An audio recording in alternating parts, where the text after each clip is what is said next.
The capital of the Caliphate in ruins.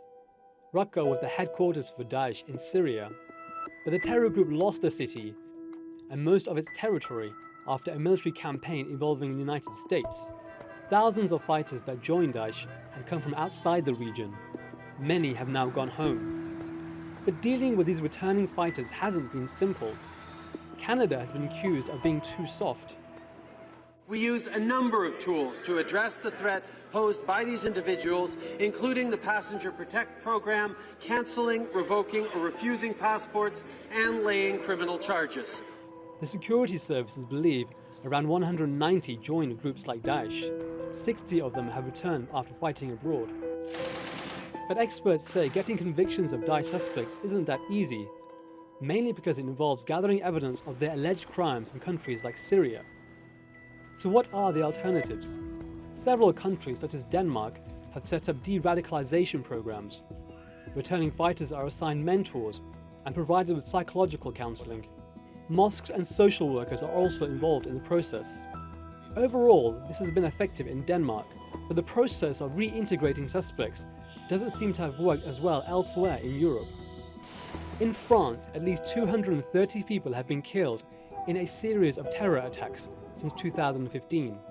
These were carried out mostly by French and European citizens, some of whom had fought in Syria. A French program was set up to ease former fighters back into society with the help of psychiatrists, imams, and educators. But involvement was voluntary and there weren't many participants. Within a year, the program was closed down. France's efforts to de-radicalise fighters have been criticised for being too little, too late, and a knee-jerk reaction. I think you can divert someone. I think you can reinvest, reintegrate, maybe desist, as the Brits say now, but de-radicalizing someone in the sense of deprogramming someone, I don't buy that.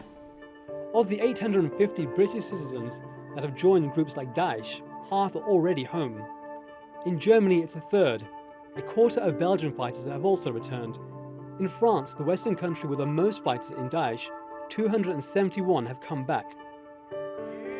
Britain has taken a more radical approach to returning fighters.